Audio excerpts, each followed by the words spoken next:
hoje vamos dar sequência aí ao nosso trabalho de fomentar o conhecimento aqui no nosso canal.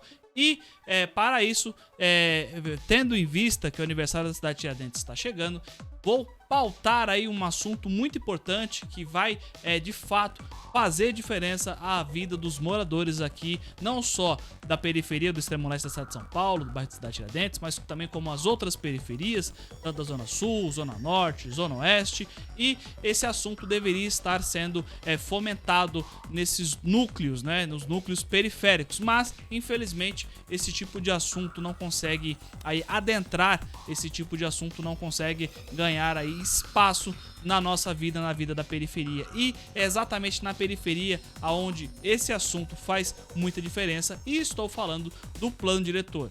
Nós, na cidade de São Paulo, tivemos aí alguns planos diretores e a periferia sempre foi esquecida, né? No plano diretor eles falam que tem que ter participação popular, mas infelizmente essa participação popular não ocorre como deveria ocorrer. Então, para isso, em comemoração ao aniversário da cidade de Tiradentes, eu, Ângelo, vou apresentar para vocês um material que eu consegui achar muito rico, com muitas informações, explicando o que deveria ser o plano diretor, e vamos também acrescentar aonde ele falhou. Infelizmente, é uma lei feita por pessoas que estão atrás de mesa, feita por pessoas que não conhecem a dinâmica da cidade, não conhecem a dinâmica da periferia, e quem paga com isso é simplesmente as pessoas mais pobres, mais carentes, que necessitam de infraestrutura, necessitam de uma atenção verdadeira e real para que os problemas sejam solucionados. Senão, fica uma coisa ali que está só no papel e quando você vai colocar ela em operação, não se sustenta.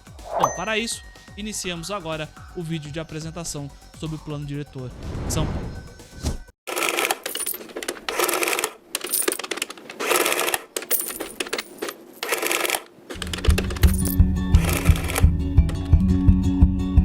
São Paulo é o município com o maior PIB do Brasil e a 10ª capital mais rica do mundo. Uma economia forte e vibrante, construída pelo trabalho de milhões de paulistanos e de pessoas do Brasil e do mundo todo. Uma cidade capaz de gerar tanta riqueza também tem que ser capaz de diminuir sua própria desigualdade. Esse é um dos principais objetivos do plano diretor: reequilibrar os ganhos da produção de São Paulo e construir desta forma uma cidade mais justa e mais igualitária. Uma das maneiras encontradas para promover esse equilíbrio é aperfeiçoar as regras de construção na cidade, priorizando sempre a dimensão social e a melhor distribuição de oferta de moradia e emprego. O plano determina que cada terreno tem o direito de construir até uma vez o tamanho de sua área. Isso vale para toda a cidade. Para construir além desse coeficiente básico, é necessária uma contrapartida financeira. Esse valor adicional é chamado de outorga onerosa, e todo recurso obtido através desta taxa será direcionado ao Fundurb, Fundo de Desenvolvimento Urbano. Esse fundo público deverá reverter todos os valores arrecadados em melhorias para toda a cidade. Por exemplo, 30% dos recursos deverão ir obrigatoriamente para a compra de terrenos destinados à construção de habitações de interesse social. 30% serão destinados para a construção de transporte público, ciclovias e calçadas. E os outros 40% deverão ser distribuídos em espaços públicos de lazer, proteção do patrimônio cultural e ambiental e equipamentos sociais. É importante salientar que toda propriedade deve cumprir sua função social. Edifícios abandonados e terrenos vazios deverão apresentar, após notificação da prefeitura, um projeto de edificação ou parcelamento. As obras deverão começar em no máximo 2 anos e devem terminar em até 5 anos. Caso o proprietário não atenda às exigências e prazos previstos, poderá ser aplicado o IPTU progressivo no tempo, como forma de desestimular que o proprietário mantenha seu imóvel ocioso. Uma parceria entre a prefeitura e os proprietários que não tenham condições de dar uso ao imóvel vai possibilitar que todos os imóveis tenham uso e cumpram a função social da propriedade.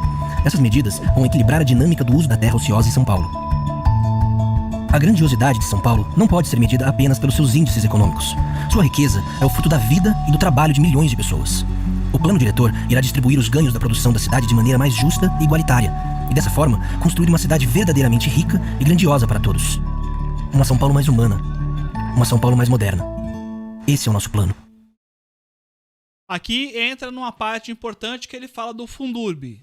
Para frente, a gente vai ver aí, eu vou separar o material, colocando os gastos, né, os últimos projetos aprovados para a utilização do Fundurb. Será que foram utilizados em área verde? Será que foram utilizados em compra de terreno para a construção de ações populares? Será que o Fundurb está sendo utilizado para o que o plano diretor rege, para o que ele foi criado? Ou, já vou dar um spoiler, que é gasto 100 milhões do Fundurb para reformar uma área que já estava boa no centro da cidade de São Paulo, concretou, aí eu estou falando do Vale do Anhangabaú, você fez uma obra cara, uma obra que não serve para nada, tirando o recurso do Fundurb, que deveria ser utilizado para em prol da sociedade mais carente, e você coloca uma obra dessa magnitude no centro da cidade de São Paulo. Pior, você demora para entregar a obra é ineficaz, é ineficiente, e agora você tenta entregar ela para o setor privado e não consegue, porque, como eu falei, o plano diretor ele é um efeito cascata, ele é um efeito dominó. Se uma das pontas, se uma das partes do plano diretor falha, todo o plano falha. Então é muito complexo, é impressionante o que os legisladores, o que o Poder Executivo à época tem a capacidade de produzir. E quando você se debruça sobre uma obra dessa, quando você se debruça a um tema desse, não tem como pensar que é aquele lance do discurso hipócrita de certas pessoas que falam que gostam dos mais necessitados, que falam que gostam dos mais pobres. Ajudar o mais pobre é lindo, é maravilhoso, mas o pobre fica lá no cantinho dele. Eu, na minha cobertura, na minha área muito bem estruturada, muito bem consolidada, fico aqui tranquilo. E vai chegar a parte de eixos de mobilidade que tem que fomentar. É impressionante uma cidade que nem São Paulo, que tem necessidade de infraestrutura, tem necessidade de habitação, tem necessidade de interagir, de criar mecanismos que a gente consiga interagir, os cidadãos que fazem parte da sociedade paulistana consigam interagir, pessoas consigam se locomover. E quando você vai passar um projeto de linha de metrô, por exemplo, tem pessoas que têm a audácia e a capacidade de fazer um abaixo-assinado contra a obra. Se a gente tem um déficit gigante na parte de mobilidade urbana, tem pessoas que eu não sei o que passa na cabeça dessas pessoas que fomentam iniciativas para exatamente barrar essas obras.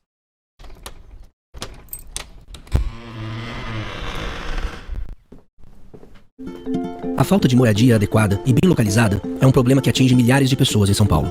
Para enfrentar o déficit habitacional, o plano diretor estabeleceu diretrizes e ações prioritárias para efetivar o direito à moradia digna, especialmente para a população de baixa renda. Foram definidas 5 tipos de zonas, chamadas ZEIS, Zona Especial de Interesse Social, áreas com regras específicas para a construção de moradia para a população de baixa renda, com foco para famílias que ganham até 3 salários mínimos. ZEIS 1. Áreas com presenças de favelas e com predominância de população de baixa renda. Locais onde serão promovidas regularização fundiária a partir de planos de urbanização. ZEIS 2. Áreas com terrenos ou lotes não edificados ou subutilizados, adequados à construção de habitação de interesse social. ZEIS 3.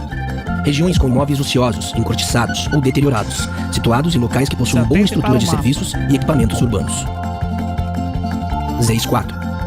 Terrenos e lotes não edificados, localizados em áreas de proteção de mananciais dos reservatórios da cidade, aptos à urbanização para reassentamento. ZEIS 5. Áreas com lotes vazios ou subutilizados, existentes em regiões com boa oferta de serviços, equipamentos e estrutura urbana. De onde virão os recursos para a construção de novas habitações? No mínimo 30% dos recursos arrecadados da outorga onerosa, valor pago por quem construir além do coeficiente básico, será destinado à aquisição de terra bem localizada.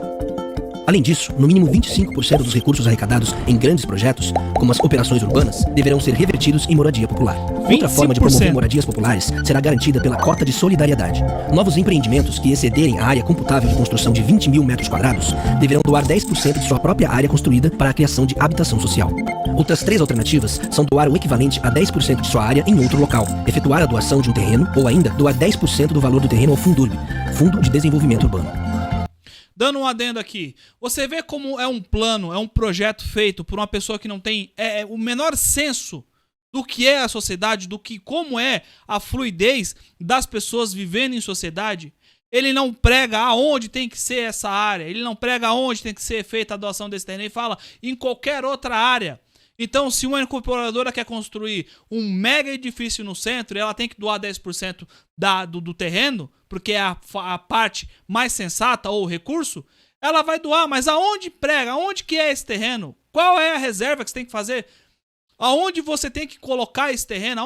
Para onde você tem que destinar a essa parte, essa brecha que o plano dá, que é a brecha de você fomentar um projeto grandioso, um projeto com um investimento financeiro extremamente alto, e a parte da função social, onde deveria estar atendendo a parte mais carente da sociedade, ele não coloca, ele não exemplifica. Ele não exemplifica que se possa se criar um consórcio entre várias as incorporadoras para se criar conjuntos habitacionais, como o governo fez em 1970, 1980, onde se criou os grandes conjuntos habitacionais. Então, é falho. Eu não sei o que tem na cabeça dos legisladores. Eu vou ter a oportunidade de perguntar para alguns, eu vou querer explicação sobre isso. Porque como você deixa uma brecha dessa, um ponto ridículo desse?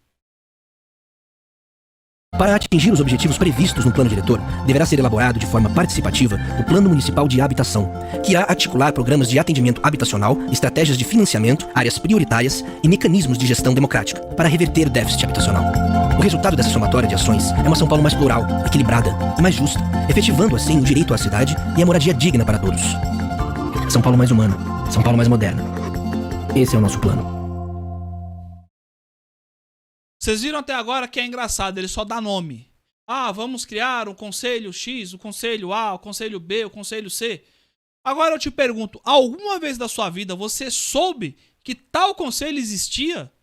Você não vai fazer uma pergunta mais genérica. Você soube, em alguma participação da sua vida, que existia um negócio chamado Plano Diretor Estratégico, que deveria ser, foi criado e deveria ser revisado? É uma incoerência, é uma hipocrisia por parte dessa galera que acha que governar é governar o cara que faz lobby. Essa galera que acha que vive numa bolha e o que acontece fora dessa bolha não interfere no cotidiano da vidinha dele. Medíocre dentro dessa bolha.